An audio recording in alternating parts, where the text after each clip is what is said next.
everyone, and welcome to Number 9 Farms. Today is the 23rd of January, so day 23 of the Threeriverschallenge. And I brought the camera out to show you, of course, that it's snowing a little bit, and all the birds, and I run out of a bird feed again. Bruce had to give them some chicken feed. But there's a little bit out there in the wooden one. I'm going to start off with soaking the nuts, as I had tried to do yesterday, but I ran out of time and I didn't want to make the video any longer. So I got the raw almonds, the raw pecans, and the walnuts. So basically I've got some bowls out, and I'm just going to soak these in the best, like for cashews. If you want to do cashews, you only have to soak cashews for like 2 hours. But these almonds and pecans and walnuts, it's best to soak them like at least 7 to 8 hours, or at least overnight. But what we're going to do is we're going to soak them all day, and then we're going to go ahead and put them on the dehydrator at 115 degrees. And I do have another video on this where I go full into detail, but basically I'm going to show you the exact same thing. It comes from the Nourishing Traditions book by Sally Fallon. And it talks about it in this whole chapter on why you want to soak your nuts. But basically, it gets rid of the citric acid and other enzyme inhibitors that help you to absorb the nutrients better. And I've been doing that for a long time, and I will show you why I need to do it now. The pecan jar is empty. You just want to pour all your nuts in the bowl and then fill it up with water. And you're going to add salt as well. The rule is, this is a 5-pound bag, but the rule is 4 cups of pecan halves to 2 teaspoons of sea salt. So I'm going to just put in like 2 or 3 tablespoons. That you can put in exactly what you want, and you don't even have to use the salt at all. So the rule of thumb for this one is 4 cups of almonds to 1 tablespoon of salt. And I have the 5-pound bag as well for those. So I'm going to just use 2 to 3 tablespoons of salt.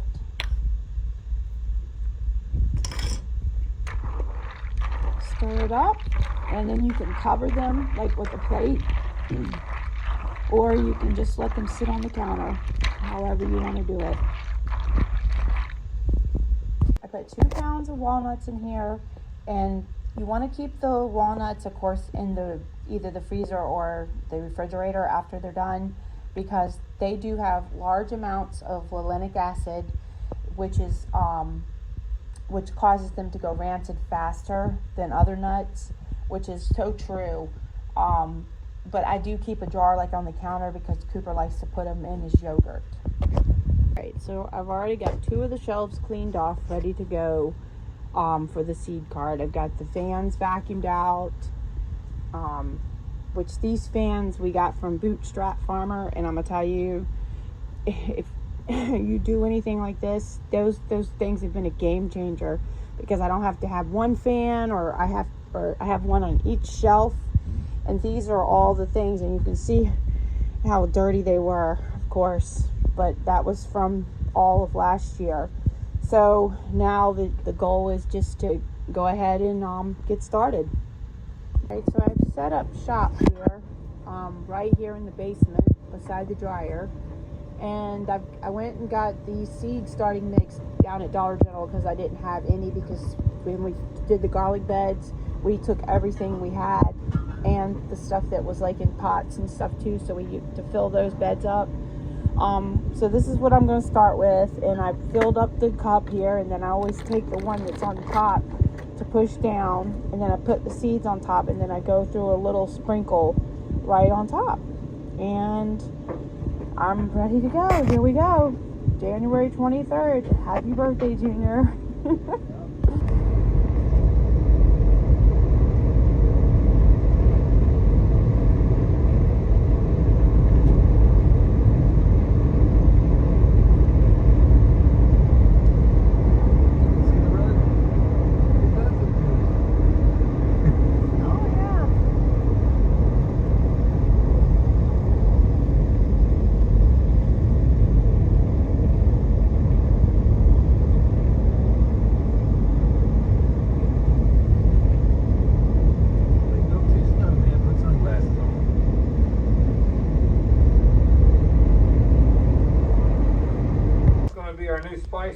there in the basement / bookshelf.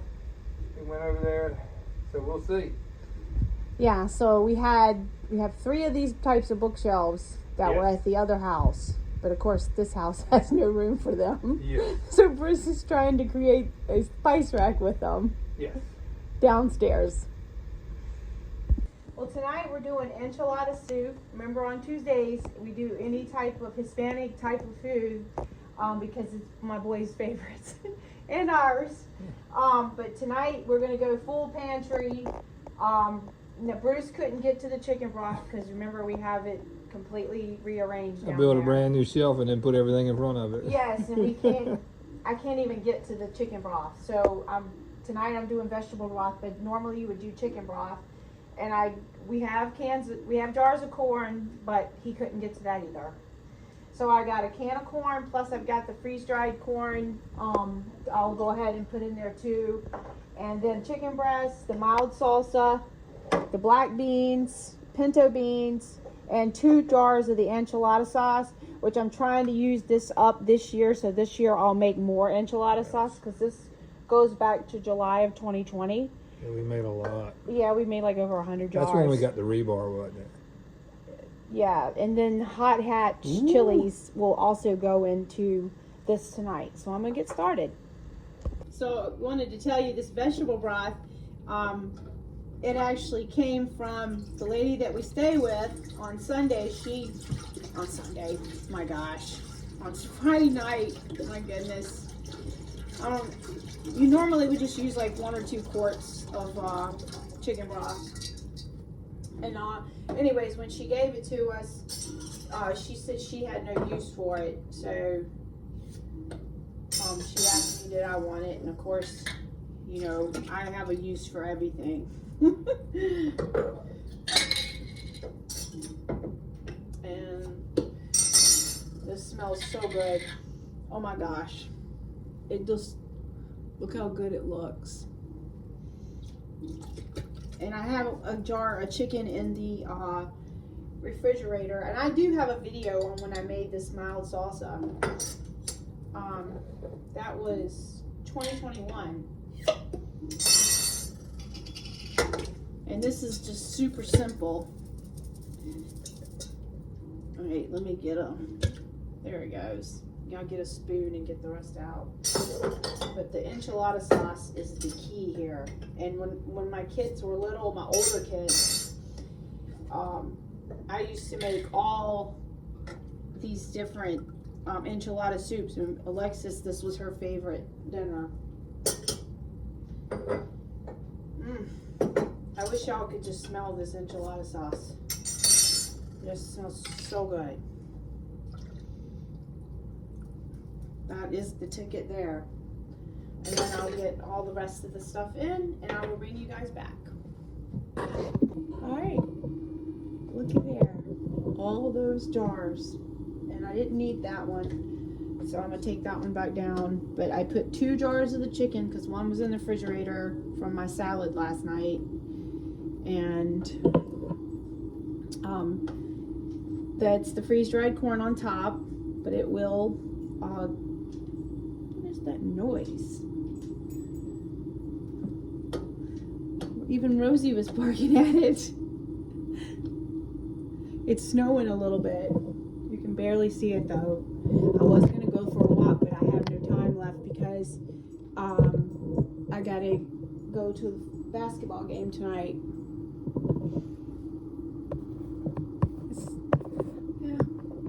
So I wanted to show you, I added some freeze-dried jalapeños, and plus I'm going to add a few of the freeze-dried peppers as well. You know your mic's right here. Okay. So all the seasonings, you could add some cumin, some, pepper, salt, a couple, like harissa, different seasonings you could add to it. But honestly, I don't need to add anything because between the mild salsa and the enchilada sauce, plus the hatch chilies, it's perfect. Bruce has already got a bite and so is Colby. But of course, Colby told me What? The freeze-dried corn is weird. Well, ain't nothing wrong with it. No, it's gonna be good. And this little pan that I have here, I got from my buddy Teresa. She sells some of our products in her store, and look at it. Isn't it just adorable? It is. It really is adorable. I fell in love with it when I first saw it. And Teresa, she trades with me a lot. But I've had it in the cabinet. I just haven't used it. It's like something you see It's in just- Alice in Wonderland. In Alice in Wonderland? Yeah. Yeah. She says it's a 1980s thing. But it's absolutely beautiful. So, we'll be back. This is the harissa. Oh, I gotta call my granddaughter back. I just remembered. She called me when I was at the physical therapist. Oh my goodness, let me go. That beautiful cardinal and female. There she is now on the feeder.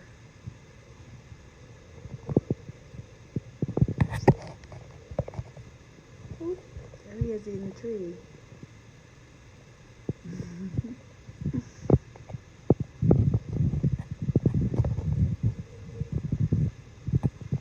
I love watching the birds. Love Mama? Do you love Mama? Huh? Tell everybody you love Mama. That's right. We just got back from the basketball game, and looky there. It's time to eat now. So you want to top it with some sour cream and some chips or toast tortillas. Whatever little pieces that you want to put in there, it's absolutely delicious.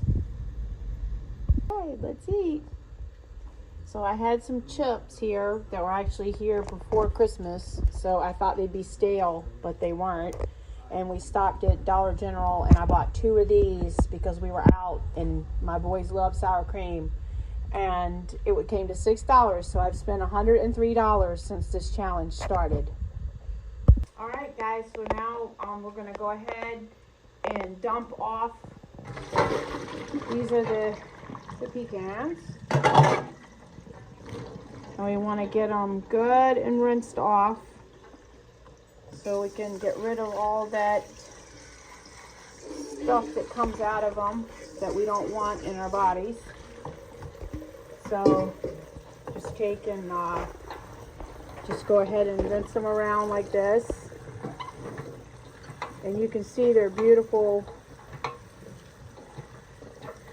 So we're going to do this with all the nuts, and then we're going to go ahead and get them on the tray. So I'm going to bring you back once I'm done rinsing. So we have them all rinsed, and then you just want to go ahead and sprinkle them out on this tray here will be the bottom tray.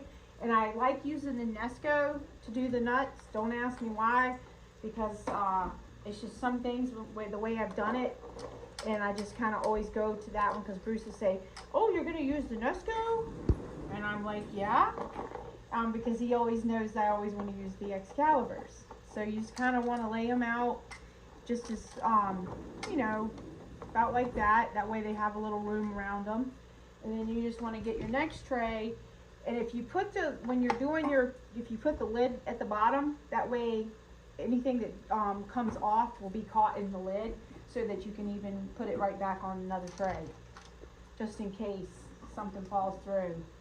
And this is all I do, and go ahead and the Nesco, the beauty of the Nesco too is I have 10 trays for each unit, but so you can hold up to 30 trays on the Nesco. But the most we've done is probably, I don't know, maybe, I think it was like 18 Yeah. that we put up It's there. really tall too with the 18. Yeah, but it worked. Oh yeah, it worked great. We did the zucchini in that.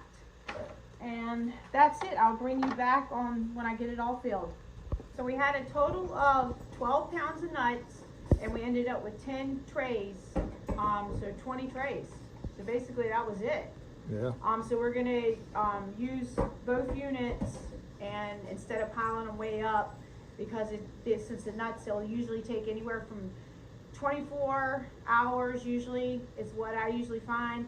And I've even seen it go longer, but what you're looking for is the crunch, just like a regular roasted nut when you're done. All right, so you want to put your dehydrators on 115, and